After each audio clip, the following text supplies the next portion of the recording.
नमस्कार, good morning, सुप्रभात। मैं विकास कुमार कुशवाहा आप सभी का अपने चैनल में बहुत बहुत स्वागत करता हूं। चलिए आइए कुछ ही मिनटों में हम लोग पिछले 24 घंटे के सभी क्षेत्रों को न्यूज़ जान लेते हैं। जी हां, समाचार की शुरुआत करते हैं सबसे पहले भारतीय राजनीति। मुंबई बीएमसी चुनाव के लगभग नतीजे लगभग तय हो चुके हैं। जी हां, इसमें बीजेपी और एकनाथ शिंदे के गुट भारी मतों से विजित होते हुए नजर आ रही है। जी हां, इसमें बीजेपी ने अकेले ही 86 सीटों पर बढ़त बनाई हुई। वहीं उद्धव ठाकरे के और कांग्रेस के दबदबे को कम होते हुए देखा जा रहा है। प्रधानमंत्री श्रीमान नरेंद्र मोदी का 2 दिवसीय बंगाल और असम का दौरा। प्रधानमंत्री श्रीमान नरेंद्र मोदी 2 दिवसीय दौरे पे हैं, जिसमें उन्होंने बंगाल के मालदा से भारत की पहली स्लीपर वंदे भारत ट्रेन को हरी झंडी दिखाया। वहीं असम में 6,950 करोड़ के काजीरंगा एलिवेटेड कॉरिडोर की आधारशिला रखी और वहीं बोडो समुदाय के सांस्कृतिक कार्यक्रम बागुरुम्बा में भी शामिल हुए। भाजपा के नए अध्यक्ष का चुनाव। जी हां, भाजपा के नीति नवीन को लगभग नए अध्यक्ष बनना पूर्ण रूप से तय हो चुका है। हालांकि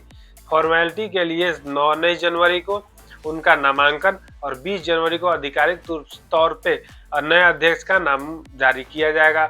वहीं नीति नवीन जेपी नड्डा का स्थान लेंगे। राष्ट्रीय और सुरक्षा अपडेट संबंधी समाचार जान लेते हैं। 26 जनवरी का जी हां गणतंत्र दिवस के लिए यूरोपियन यूनियन के शीर्ष नेताओं को मुख्य अतिथि के रूप में आमंत्रित किया गया है। सुरक्षा संबंधित समाचार। जी हां, पूंछ और साबा क्षेत्र में पाकिस्तानी ड्रोन देखे गए हैं, जिसके बाद भारतीय ने एंटी ड्रोन सिस्टम को एक्टिवेट कर दिया है। अब आते हैं मौसम और स्वास्थ्य संबंधी समाचार जान लेते हैं। जी हां, भारत में शीतलहरी का कहर अभी भी चल रहा है, जिसके वजह से नई दिल्ली में 8 कक्षा तक के सभी विद्यार्थियों की छुट्टी कर दी। हैदराबाद में भारत की पहली नेशनल ट्राइबल हेल्थ ऑब्जर्वेटरी का स्थापित करने के लिए मंत्रालय ने एमओयू पे हस्ताक्षर। अब आते हैं खेल और मनोरंजन संबंधी समाचार जान लेते हैं। भारतीय अंडर 19 विश्व कप के खिलाड़ी आज अपने दूसरे मैच में बांग्लादेश से वरुण शर्मा और पुलकित सम्राट की नई फिल्म राहु केतु सिनेमाघरों में लग गई है, जाकर उसका आनंद। अब आते हैं महत्वपूर्ण अंतर्राष्ट्रीय समाचारों को जान लेते हैं। ईरान संकट और वैश्विक तनाव। जी हां, ईरान के आंतरिक जन विद्रोह और बाहरी सुरक्षा कारणों से ईरान ने अपना एयर स्पेस को बंद कर दिया है, जिसके वजह से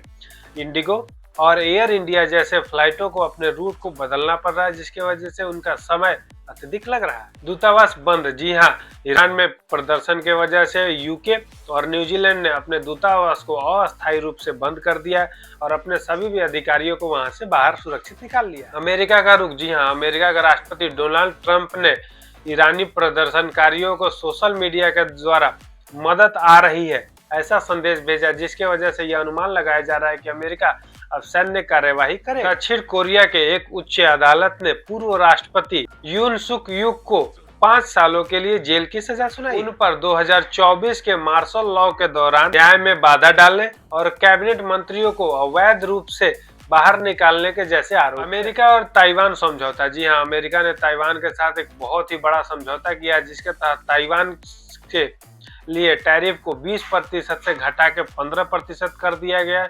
यह कार्य सेमीकंडक्टर सप्लाई को निर्बाध रूप से बनाए रखने के लिए किया गया। अब आते हैं पर्यावरण विज्ञान संबंधी समाचार जान लेते हैं। दुनिया भर के महासागरों को संरक्षित करने के लिए ऐतिहासिक वैश्विक ट्रीटी, जी हाँ, ग्लोबल ओशन ट्रीटी आधिकारिक रूप से जारी हो गया है, जिसके तहत 2030 तक 30% महासागरों को सुरक्षित करने का लक्ष्य रखा है। यूएन के एक रिपोर्ट के अनुसार 18वें वर्ष भी तापमान में कोई भी प्रकार की गिरावट देखने के लिए नहीं मिली, जिसके तहत यह अनुमान लगाया जा रहा है कि जो जलवायु परिवर्तन में बहुत ज्यादा गंभीर स्थिति को प्रदर्शित करता है। ऑस्ट्रेलिया के सोशल मीडिया पर प्रतिबंध। जी हाँ, ऑस्ट्रेलिया ने एक नया कानून बनाया था, जिसके तहत 16 साल के कम आयु के वर्ष के बच्चे अब इंटरनेट या सोशल मीडिया पे एक्टिव नहीं हो पाएंगे, जिसके तहत 1 महीने बाद यह सरकार ने यह घोषित किया है कि 47 लाख अकाउंट्स को या तो बंद या तो हटा दिया गया। मलेशिया में भ्रष्टाचार पर आवाज। प्रधानमंत्री अनवर इब्राहिम ने भ्रष्टाचार के जांच के बाद सेना और पुलिस के सभी नए खरीदों पर रोक लगा दी है, तब तक कि जब तक कि नए नियम लागू नहीं हो जाते। ये रहे पिछले 24 घंटे के सभी क्षेत्रों को महत्वपूर्ण न्यूज। आपसे मिलते हैं कल नए वीडियो में नए समाचारों के साथ, तब अपना ध्यान रखिए। नमस्कार, जय हिंद।